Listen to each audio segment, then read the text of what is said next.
ბათუმის ბულვარში კოლონადების მიმდებარედ მდგარი 16 კვადრატული მეტრი ფართის ჯიხური სამწლიანი იჯარით წლიურად 56,108 ლარად გაიცა.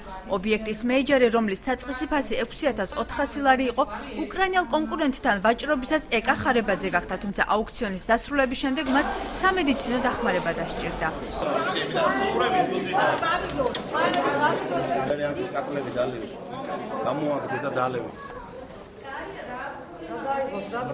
ეკა ხარებაძე ბულვარის ადმინისტრაციასა და კონკურენტ ოლგა დუბროვინას შორის სავარაუდო გარიგების არსებობაზე საუბრობს და ამბობს, რომ ბრძოლა გამოუვალი მდგომარეობისა და პრინციპის გამო არ დათმო.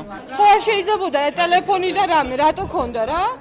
რომ მიდიოდა დილამდე ასე წავართო, თვითონ თავარდკილაძე მუთხრა დირექტორს გადიგართო გამოვიდა, იმას SMS-ი მოვიდა, წაიკითხა და ფინიში გააჩერა.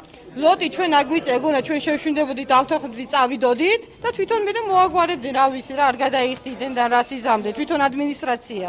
ფერასაპირებ, მაგრამ მეთანია რეალურად შემოსავალი იყო იმდენი ან ჩვენ და კიდევ ბრძოლობთ, რა მე ვერ დავთმობ მაგას. კიდევ რამენერად ისა რომ სამი შვილი მყავს. ისეთი შემოსავალი არ ღირს, მაგრამ იმიტომ ღირს, რომ ხველეპური იყიდეს და ზეგისთვის ზეგ ვიფიქრებთ. ბრალდებას მხარეები უარყოფენ. ხარებამ შეიძლება ბევრი რაღაც თქვას, მაგრამ რა თქმა უნდა, ეს სიმართლეს არ შეეფერება, იმიტომ რომ ცოცხალი პროცესია ეს SMS-ი თქვენ თვითონაც აფიქსირებდით და ესწრებოდით აუქციონის მიმდინარეობას. საწყის ფასზე 5,000 ლარზე გაცილებით ძვირად 40,172 ლარად კიდევ ერთი ობიექტი გასხვისდა. ჯიხურების ყოფილ მეიჯარეებთან ამჯერადაც უკრაინელი პრეტენდენტი დამარცხდა. წარმოუდგენელი ამბავია, ვერ ხვდებიან რას აკეთებენ. ჩემთვის ეს ღირდა ყველაფერი გათვლილი მქონდა და გადახდის საშუალებაც მაქვს. თუ ხელმეორედ გამოცხადდება აუქციონი, მონაწილეობას აუცილებლად მივიღებ. არანაირად არ ვარ დაკავშირებული ბულვარის ადმინისტრაციასთან.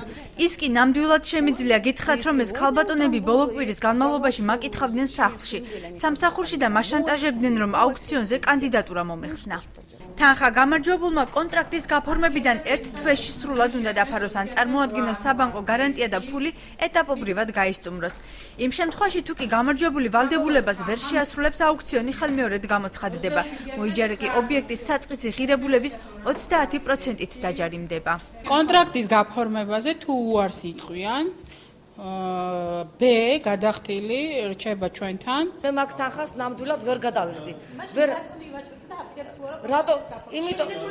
იმიტომ ვივაჭრეთ, რომ ეს მსხვილი ბიზნესმენები, რომლებიც შემოსული იყვნენ და გვიკეთებდნენ კონკურენციას, შეგნებულად იყო შემოშვებული მაგინი. გიჩშავეთ. არ ვიცი. გადავწყვიტავთ შემდგომში. არაჯანსაღ კონკურენციაზე სავაჭრო ჯიხურების ყოფილი მოიჯარეები დილიდან საუბრობდნენ. აცხადებდნენ, რომ ბულვარის ადმინისტრაცია უცხოელ პრეტენდენტებს ემხრებოდა, რასაც თავის მხრივ ბულვარის დირექციაში უსაფუძვლოდ მიიჩნევდნენ და ბრალდებებს კონკურენციის შიშით ხსნიდნენ.